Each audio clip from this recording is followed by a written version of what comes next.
제재를 과하겠다는 얘기입니다. 6개월 이내에 이 농지를 처분해야 된다는 조항도 담겨져 있습니다.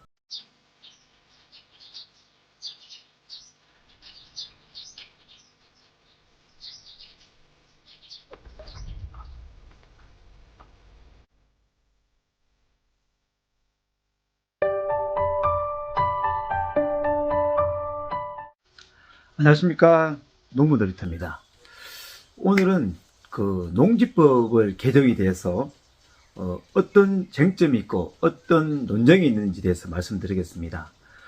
젊은 사람들이 농사를 짓기에는 농지법 개정이 투기 목적이 아니라서 농사 짓기에는 올바른 정책이라고 보여지는데, 앞서의 LH 사태와 같은 농지법을 위반했던 그런 공사들 간에 문제도 있기 때문에 정부 차원에서는 2021년에 이 개정을 논의를 했고, 그 농지법에 대한 시행령을 다듬어서 또 일정 시간이 지나서 시행 규칙에 대해서 타이트하게 농지법이 다듬어져 가고 있습니다. 그러면 이 농지 취득 증명원, 농지 취득 증명서를 만들려 그러면은 농지 면적에 대한 부분도 있어야 되고, 소유 농지에 대한 이용에 대한 실태, 그리고 노동력 확보에 대한 부분, 그러니까 직업이 어떤 직업을 가지고 있느냐, 그리고 영농을 할 수 있는 거리 제한이 있는지 여부, 그리고 영농에 대한 경력이 있는지. 예를 들면 이렇습니다. 영농 거리는 30km 이내에 동이 아니고 리로 돼야 돼요. 리.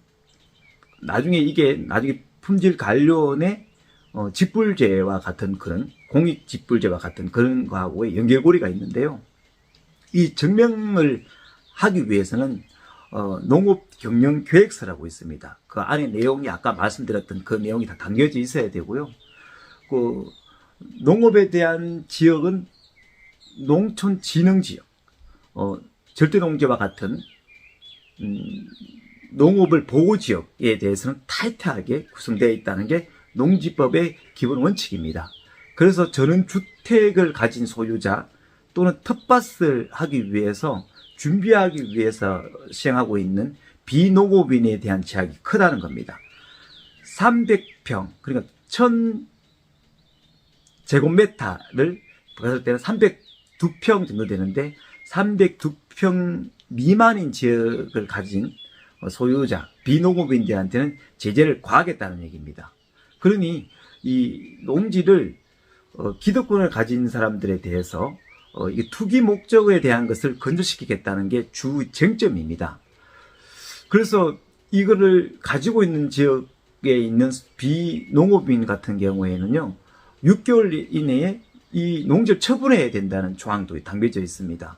문제점은 앞으로의 귀농 귀촌 하시는 분들이 이 전원주택이라든지 텃밭을 준비해서 영농을 하겠다는 그런 도시 지역에 있는 사람들, 직업을 가지고 있거나, 직업을 가지고 있으면 어떤 수익이 들어올 거 아닙니까? 월급제입니까?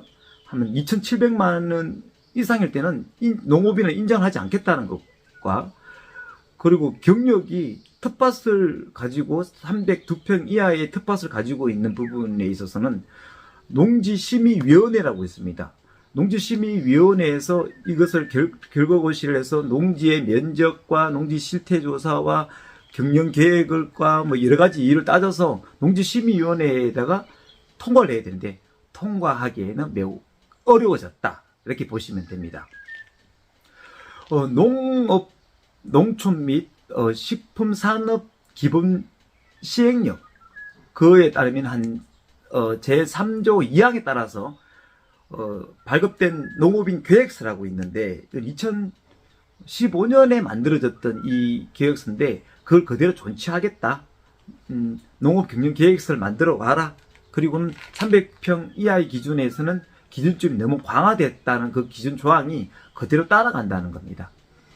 농지법 제8조 3항에서도 마찬가지고, 더 타이트하게 제7조 2호에서도 농지는 투기의 목적으로 하지 말라고 규정되어 있기 때문에, 취득을 하는 대상의 농지 소재지가 관할지역의 시군구에 그리고 인접 지역에 거주하지 않는 자는 농지법에 강하게 태클을 걸겠다는 겁니다. 그러니 농사 짓지 않는 사람,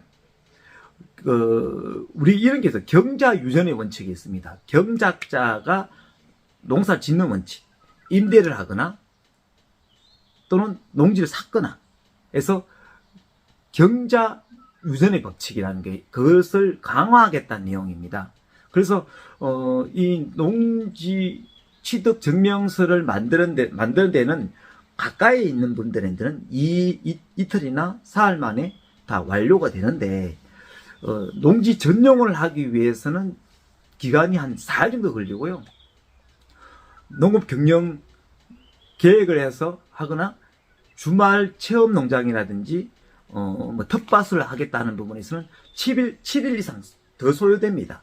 그리고 농지심의위원회까지 평가하게 되는 한 14일 또는 15일 정도 보름 정도의 시간이 더 걸린다는 거예요. 정리하자면은 외지인들이 어떤 부분에서 농지를 사기 위해서 농촌진흥지역 또 농촌보호지역의 땅을 샀을 때에는 투기 우려에 대한 부분 그리고 투기 확산에 대한 우려 때문에 경자 유전의 원칙에 따라서 경영계획서를 제대로 제출해야 되고 그 다음에 농업을 하기 위해서는 농업심의위원회 심사를 거쳐서 더 강화되어 있는 농지 구입이 매우 어려워졌다 이렇게 보시면 됩니다. 사실상 젊은 농촌에 일하고자 하는 청년들을 위해서는 다소 더 좋아진 부분이 있지만 이쪽이 맞느냐 또 농민에 대한 부분이 맞느냐 아니면 균형기촌의 부분이 맞느냐에 대해서는 그 부분에서는 서로 간에 이해가 있습니다. 이해관계가 있습니다. 앞으로는 제가 이 부분에서 더 강화된 이 부분의 농지에 대한 법에 대해서 더 자세하게 설명해 드리려고 합니다. 왜 그러냐면은 농지를 취득했던 사람이 이제 영농을 포기해야 되잖아요. 이 포기했을 때에 우리 주말 농장이라든지 체험 농장 했던 부분에서 농가 주택 거래가 매우 어려졌을 때 처분을 어떻게 해야 되는지 또 강화된 경자 유전 원칙에 따라서 피해에 따른 부분에서 어떻게 처리를 해야 되는지 그리고 농지 이용 실태 조사와 같은 부분이 강화된 이 부분에 있어서 농지법 농지 소유한 이 농지법을 체크해서 어떻게 이 부분을 풀어가야 될지 전체적인 내용을 담아서 계속 영상을 올릴 텐데요. 재산을 정려를 받았거나 아니면 아버지 어머니 돌아가셔서 재산을 물려받았을 때 어떻게 처리를 해야 되는지 도시민들에 한해서 그 부분들 다 타이트하게 계속 제가 말씀드리고자 합니다. 아무쪼록 농지법이 강화되었다 해서 우려할 것이 아니고 농사 짓는 사람들 젊은 층에서는 이 부분이 어떻게 좋아졌는지 또 가지고 있는 귀농귀촌 또 준비하시는 분들한테는 어떻게 처리해야 되는지에 대해서도 자세히 설명해 드리고자 합니다. 농업이 항상 발전을 가지고 미래를 더 선도할 수 있는 그런 세상을 만들어 보도록 노력하도록 하겠습니다. 감사합니다. 잘병이 와버렸네.